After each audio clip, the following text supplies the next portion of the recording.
finalist. And then, marami siyang concerts abroad, nag-ano siya nag-front act. And then, he just came here for his concert, birthday concert. Actually, happy birthday in advance. End of January pa. End of January ba birthday? Yun naman. Okay. Dave. What's the title of your concert and kailan siya papalabas at saan? Actually, it's called Garth Garcia, the birthday concert. So I have one in Manila on the 4th, and one in Los Angeles naman on the 31st. Oh. What's your actual birthday? January 4. Ha? When is your Actual birthday, January 28. It's in between. So, bakit mo naisip pa mag-concert? Pumunta ng Manila ng napaka-holiday season? Ano, and 4th of ano lang kasi, at the time, kasi nag-ano na ako nag-homecoming concert like last March sa Music Museum. But this one, biglaan. Kasi pupunta na akong I'm already in Japan. It's already 5 hours away. So, pupunta na akong Pilipinas to celebrate my birthday. And diba, dito rin yung ibang family ko and some of my friends and supporters when I was starting. So, parang reunion na lang din. It's actually not too formal of a concert. It's really parang treat. It's happening where? On the sa Aromata in Quezon City. It's the bar of Jimmy Bondo. Kailan niya? 4th of So, July to January. Very intimate, no? Intimate. May repertoire na. Anong pwede namin may expect sa concert? Some of the songs na mga nirelease ko from first album, tapos mga songs ko na nirelease nung I was already in the US. Most of the songs that I did is EDM, electronic dance music. So, bali ilang album na nagawa? Total 5 na. Naka-5 ka na. Under what recording? First was here sa Ivory Music, 2 albums. It's US, it's my own music label. We call it Starlink Music.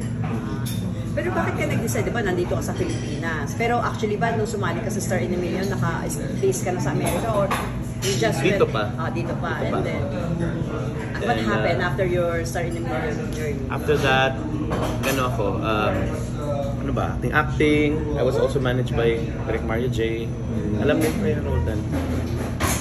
And you, alam naman. Mario J. and then acting. Ano pa ba? Kailan ka umalis ng Pilipinas? Lajo. Kailan ka umalis ng Pilipinas? 2017. Bakit ka nag-decide pumunta ng US? Kasi most of my family are there. My parents, my sisters. And ano pa ba? Life is better. I don't think magagawa ko yung nagawa ko in the past kung maybe if I stayed here, like being able to work with, diba, like all those stars. Why EDM as a genre? Kasi mas kilala ka pa Balladeer, the band at the beginning. Love songs. Bakit nag-shift to EDM? I was invited to a Grammy listening party and I met a producer. He's a Grammy-winning producer, Miyamoto. And after that, nag-work kami all the time. So, iba remix ng mga songs na popular na before, like Do You Miss Me? Then one of the original na ginawa namin is Always in My Head, na kapasok sa US iTunes charts. So from there on, sabi nila, I think you should focus on that kind of music kasi hindi lahat ng Filipino or Pinoy. So anong year ka nag-shift sa EDM? 2 years ago lang. Kumusta ang reception sa music na ginagawa mo? Especially internationally? Sobra naman ng support. Like for the when I first released yung Always in My Head, it was the very ginastusan talaga music video. We hired like best of the best directors and nominate and nanalo ng mga awards on different tumba. And then we made sure na promoted siya sa community. That's why when it was released, alam mo yun, napunta siya sa top of iTunes charts. And that's a problem. Naka-reach na anong number? Number 1. What is the song all about? It's always about parang in love siya sa babae. So she's always in his head. Parang gano'n ng gist ng kanta. And kinompose siya ni Stephen Holy, German songwriter. Sounds like working with international A-games. Kamusta yung dynamic? Sobrang hindi naman sa working with some Pinoys, working with Americans, especially award-winning, alam mo yun, specific sa time, they really devote their ano sa ano nila sa craft, and nakaka-inspire silang katabaho. Lauren, may mga shows ka na pala sa US, pero pinili mo pa rin Iba pa rin kumanta ng ano sa hometown. I experienced that when the first time na umuwi ako March. Homecoming ako sa Music Museum, and then 2 shows sa hometown ko talaga sa Davao.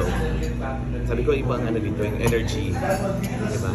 Kasi yung mga film sa America, I mean, medyo ano na, hard to please na.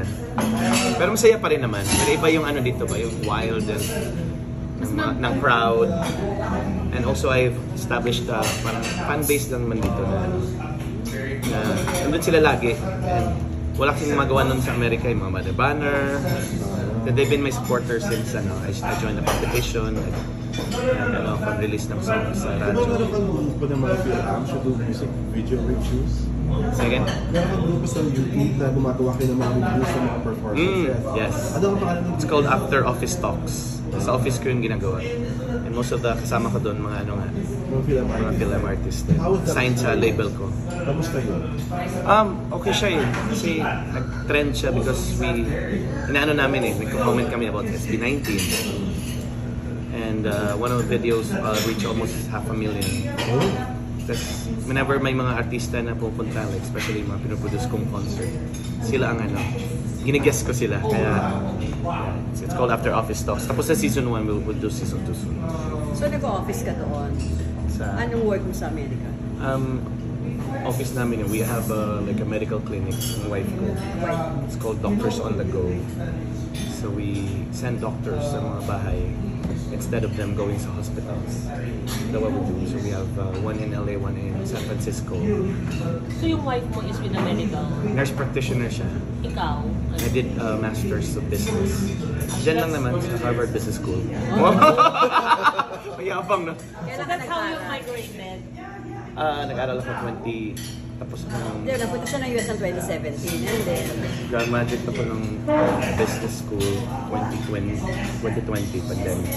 So, itong pagkanta-kanta, ano lang pala ito? Teacher lang. Wala lang ito. I just love my craft, and also right now nga, more focused on, helping or developing other film talents. Kamusta ang Filipino-American music scene? Malakas, especially sa Los Angeles ako based. Doon talaga ang pinakamalakas. They would know. Everybody knows. Pag doon talaga dumugang shows, unlike other cities. So, di ba concert producer ka? Anong mga pinuduce mo sa Amerika? So I started 2019. Mga small lang before, kami. Kasi I was also an artist. Sabi ko, ba't ako naghihintay pang i-produce ako?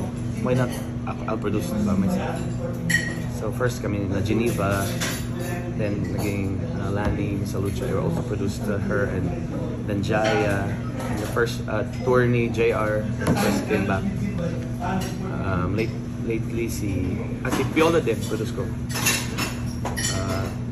Latest was itong bago lang last week, yung Christmas concert with Jaya and Joey Albert. Lahat naman successful. Wala nag-flop. Kasi di ba may mga bali-balita, di ba? May mga fairness naman, wala nag-flop. And I make sure that I produce. I may funds. Kasi nangyayari ng daming issue sa Amerika, di nagbabayad, di nakakabayad, nakaka-cancel. Kasi they only rely doon sa kitain ticket, selling. Wala talaga silang pera just in case whatever happen, may pambayad ka sa artista mo. Kaya sila nasisira. Advice lang naman yun. Ano ba ang gauge ng isang flop na show? The gauge? Sabing flop. If the capacity is less than 70% or 60 then also ano pa? Basta huwag kang realize ticket sales. Anong importante? Ano talaga, sponsors. How do you boost a concert? Especially in a highly competitive atmosphere like LA. meron nakalagay sa TV. Ako, what I do is personalized. What do you mean by personalized? Like I call people, I go to establishments. We have a big team. So mga artists ko, mga friends, they also help me, spread the information. So it's that Kaya all the shows of sa amin. Hindi siya nakalagay sa online, hindi nakalagay sa... Nakalagay din online. Very important kasi yung social media na ngayon. gumagawa rin ako maraming video teasers, posters. Ganun. So, ano mga pelikulang mo? Joke. Sabi ko ang lapit. Ano ang pelikula? Hindi, ang Joke gwapo lang. mo naman eh. Ha? Oo, ang gwapo. Walang tulog, 2 hours. So, ay, teka na. Pelikula. Ano yung mga kilala namin na pelikula mo? Tsaka ilan ang anak niyo ng wife Dito. mo? During yung Mario de los Reyes days. Mario J. Ano lang, teleserye sa GMA. Kalimutan ko naman yun. Munting Heredera. Naalala niyo pa yun? Pelikula, meron pa. Sa US na lang ako So, ilan ang anak niyo ng wife mo? tatlo. Muna isama. Kasi may mga fans ako hindi alam. Baka umasa pa yung, baka umasa pa yung iba. Okay. Lalo na mga auntie, mga fan na. Pwede na. Lard, so sinong pang gusto mo Tatlo na, kids na. makakollab? Or sino pang gusto mong mag-produce? Makakollab as an artist? Actually, I was very lucky na naka-work ko na ako most of the whole school. So the last time was ASAP. I was invited by ASAP, California. So I was in the same room. Diba? Nag-proud kami, Regine, Martin. And it's very fulfilling. Sino pa bang hindi so far? Siguro mga bago na lang ngayon. Ang dami nag-hit na ngayon. Na-collab ko na si SB. I-work with them. Ben and Ben. So, sa Ayan. pro nyo na lang. Sa pro nyo na lang. Or si yung mga bago, yung Maki. Yung mga yun. Yung nakakolab ni JR ngayon, ang galing. Sining. Ang number 1 sa Billboard, di ba? JR featuring You also write songs? Yeah, right songs. Ano yung pinag-practice mo writing a song? Simula sa tono. Last time I was tasked by MOR 11.9. I wrote the theme song for Dear MOR. It's a noontime. Ako nagsulat ng theme nun. Dear MOR. Yun, lang. Tono muna and then add the lyrics. Pwede ba nagpupronta ka rin?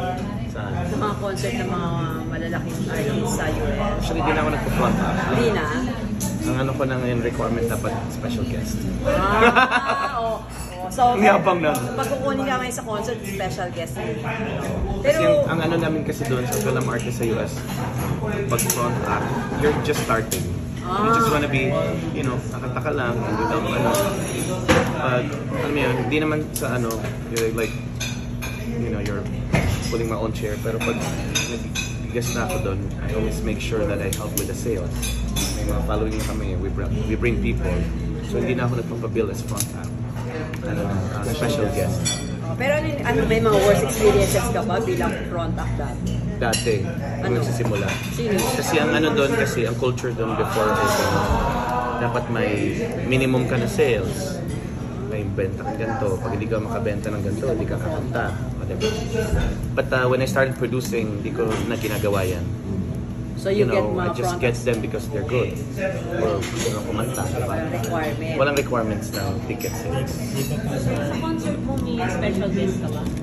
Ito, Fourth Impact. Magaling. Yung magkakapatid. Si Thor, Dulay, singer din siya sa The What were you supposed to say? Ha? Paano mo nasabi ka as a performer? What can you say? This is a good singer. Dapat meron siya. Para manalig ka na. He or she is a good singer. Kasi ang dami kasi sobrang galing. Sobrang taas ng boses. But yung walang charisma. Hindi siya nakakapag-command sa stage. Yun yung kami ng mga artists, mga bagong talents sa Starlink. We always make sure na nakaka-capture ng audience, hindi kumanta lang.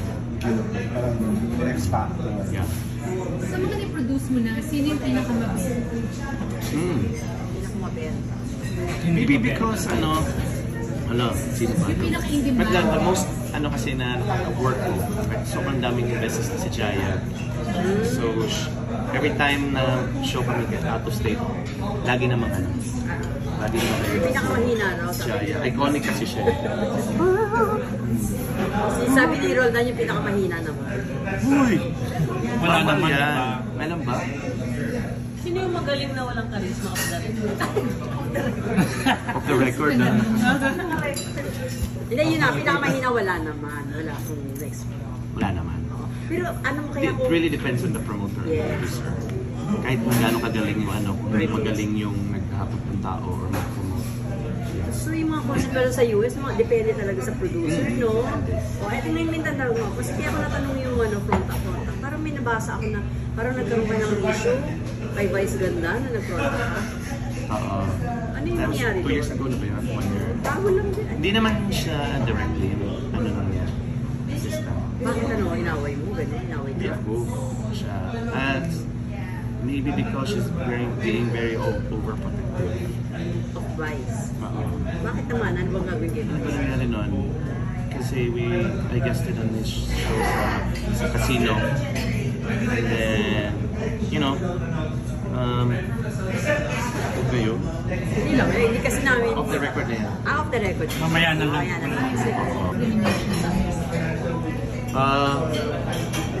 Ako personally hindi. Kasi LA is a melting pot. Ang daming ibang race.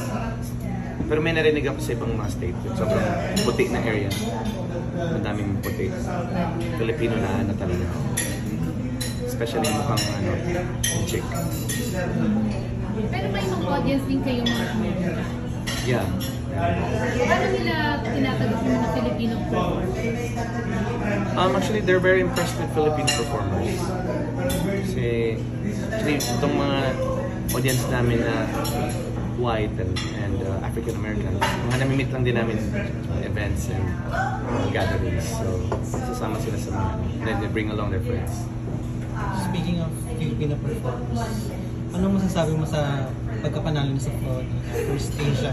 Oh, grabe yun. Historic yun. And you never expected that.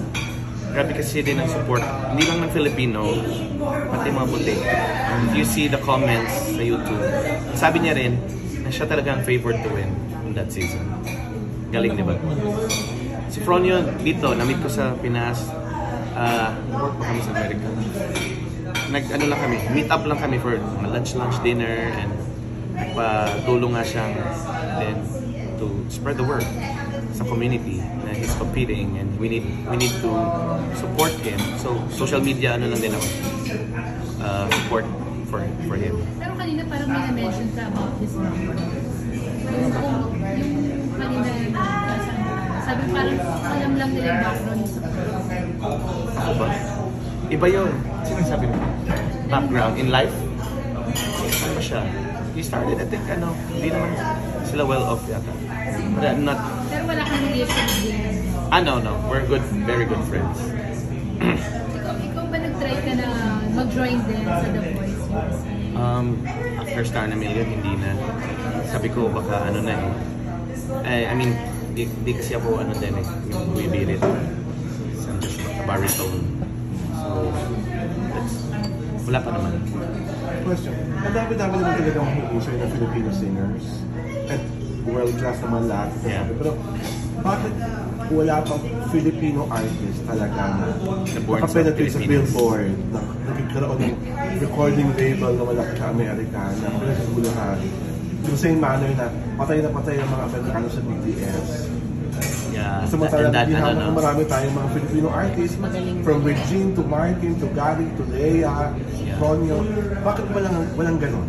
Anong nagland problema? talaga. Anong kulang? Because most of those na nagland sa Billboard Hot 100 talaga are Filipino pero born sa Amerika. Puro wala talagang galing Pilipinas. I think they tried it with Casey and Inigo. They tried it with them. But I think lang siguro talaga right material and right people na nila. Kasi ang gagaling ng Pinoy nga eh. At wala nga yata tayong din talaga trademark as artists. Kasi very westernized tayo eh. Like BTS, they stick with their language and fashion and style and sobrang training. And tayo kasi, maybe tayo eh, parang yun lang. Westernized na natin style. Hindi distinct. Yun lang naman. Pansin ko. But maybe for sure, meron yan. Art, kahit malayo ka, pero may mga intriga pa rin, di ba? Minsan nabasa ko parang nag-react ka, parang may nangi-intriga sa'yo bilang producer, bilang singer sa abroad. Pwedeng mag-comment ka dyan. Alam mo naman, whenever, hindi ko naman inaano ang Filipino, but everywhere you go, may mga, kaya sinasabi nila, marites, di ba? But I just heard one time kasi that there was a month na, I was invited back to back. So I was in ASAP. And then after a week, nasa ano ako naman, GMA Sparkle concert. So there was words spreading na, siya kasi binayaran niya yung ASAP, at binayaran niya yung GMA para ma-feature siya, mag-guest. Nag-react lang ako just to put a stop on the chismis ba. Kasi ko naman, I worked hard for just to be there, to get invited and to be whoever I am in that Filipino American community. In-address ko lang na hindi totoo yung ba't magbabayad. I don't think ASAP would para mag-perform. So parang may ingit factor yung mga ibang kasamahan mo doon sa ano? May mga ganun. How do you deal with it? Ang weird lang kasi ako, as much as possible, paborito ko talaga yung support ng mga artists. Minsan nga, bibili akong ticket kahit di ako makulunta kasi out of state. And then yun ang exchange.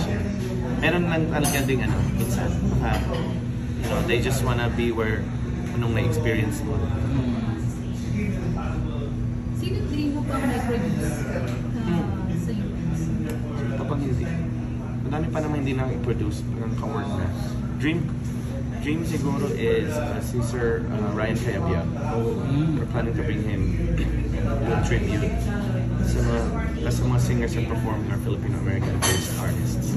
Dami na kasi doon na based din. Nani, Jaya, Martin is also there at the time. Gusto ko si Sir Ryan, our national artist.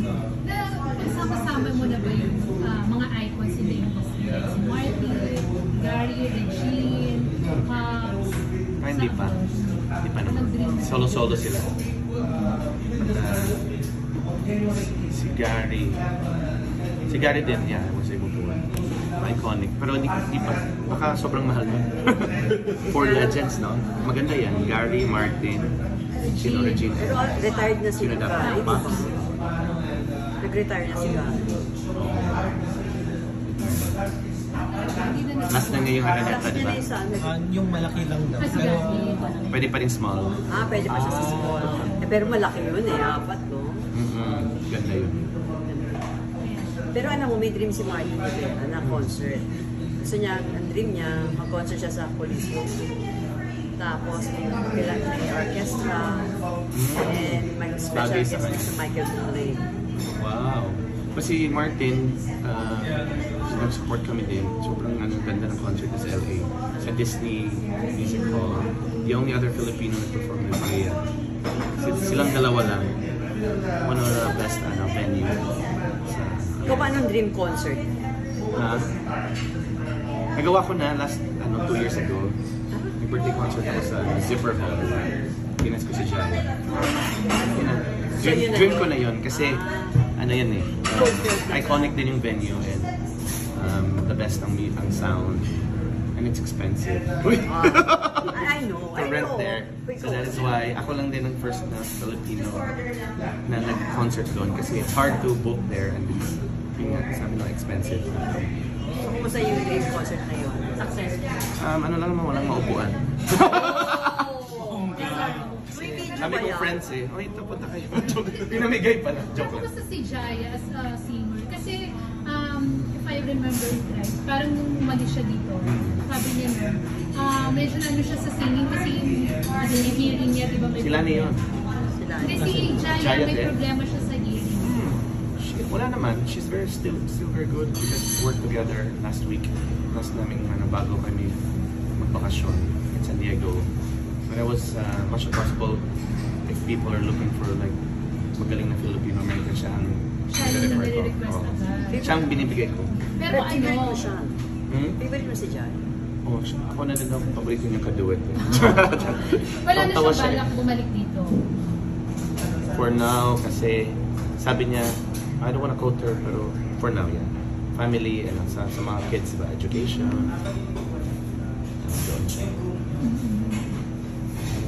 Sila ni nakaduet mo na rin. Na-produce ko siya. Pero hindi Do it pa naman kami. siya. Parang hindi. Baka this, we're brewing something for her again. Sa mga young generation of singers, sinong mga dream mo bang madalag? Sino bang young? Sino bang mga young ngayon? But I was able to work with Moira. Moira. Show na kami. Mga younger ngayon. Sino ba mga younger ngayon? Bean. Sila Darren. Spanto, no? Pancho. JK. Some Kylie. maybe JK, grabe yung musicality, ang galing. JK lang ba? Nadala mo na si JK mo? Ano ko lang. Maybe JK ano ba? Yeah. Gusto mo siyang Gusto ko makasama. dalhin sa ulit. Magkanya pa siya. Yung Bini daw, gusto mo, diba? Kaya lang, mahirap na nga raw. Mahirap. Exclusive kasi sa Star Match. Galing sila.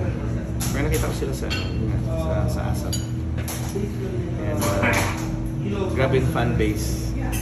Kasi may after party, so may mga video ko. Daming following. Hindi mo try mag-create ng sarili ng group of singers doon. Oo nga, no? Mag-discover ng mga Filipino Bago. talents. Yan ang ginagawa ko ngayon. Starling Promotions. We have Bill artists there. Amsterdam. That includes si Tutsi Guevara. Tutsi? Kasama siya sa Starling? Ano siya doon? Executive One of our head? artists. One of the artists. Ay, hindi naman mga baguhan. Kumbaga meron na rin mga Names. Minsan, from time to time, then I also book Jai and JR. Si JR din ba? Ano nakabili? LA. May asawa rin si JR. Mika. Si Mika, alam niya ang go. Napakayang kahit hindi na magtrabaho. Javier. Oh, Ano pa sila nakabili? Doon na. Lagi kami. Hindi, si Mika naman talaga. Doon talaga nakabase. Doon nag-aaral, doon nag-focus. Saan si Mika? All over the world. Paano ka nag-start sa Paano ka nag-start sa Sa writing. After singing, music? after the competition. Pero before competition, Choir. So, nung high school, elementary. doon ka na kung sa kasi sumali ka sa Starling. Yeah. Pero sa, I mean, ang dami mo na pwede ka ng ibang work. Bakit parang nag-stick ka sa music? Anong meron sa Right now, right? Currently? Or before? in general? Hanggang ngayon, yun nga sabi nila, you cannot escape your passion. Diba? So kahit na meron na kami namin pinagkaabalahan, may business kami, you can still escape yung something na you love doing. Kahit na, Oh, you will make a way. You will find a way. you will always find a way. Sample naman, gosh. Mamaya hindi kami makapanood ng So concert. medyo ako naantok. Dito 2024 nangyari yung homecoming ko sa Music Museum, which is a dream.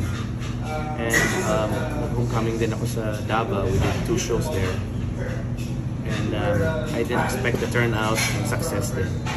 And also this year that, yung mga very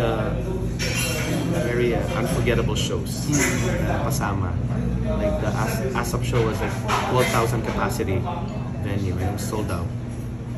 And then also with GMA, madami kaming ginawa this year, and yung music video ko na Always in My Head was nominated ng 3 film festivals sa America. And it was directed by yung mag-asawa na Randalls. And ano nangyari this year, a lot of out of town shows. This is the year that I had so many out of town shows na parang all weekends wala ako sa LA. They always fly me out. And that's why one of the best year. 2025 naman, I hope to rest more. But we have a magagandang project in 2025. We already planned it. But siguro this time more of relaxation and family time. Yung wife mo, Filipino. Ano, singer din siya? Hindi. Ano siya? Nurse practitioner. Doon mo na rin A nakilala. nurse. RN. Doon mo na siya nakilala. Dito. Okay. Pinas. So, Kasama mo sila kayo dito? nung nag-ano. That's how Kasama you mo sila ngayon dito sa Pilipinas. Ngayon, sumama lang sila sa Japan. Bumalik na ng Bumalik US. na siya kasi may part-time siya sa hospital. So, doon kayo nag-spend ng Christmas? Christmas naman. ba? Hindi naman. Saka kayo nagpasko. It was just there 20, ano lang kami, 27th to 3rd. Sa US pa rin kayo nag-Christmas. Yes ba? Eh, New Year, ikaw lang mag-isa nandito. Dito, family. Family naman. Ano pa? Pero Winnie's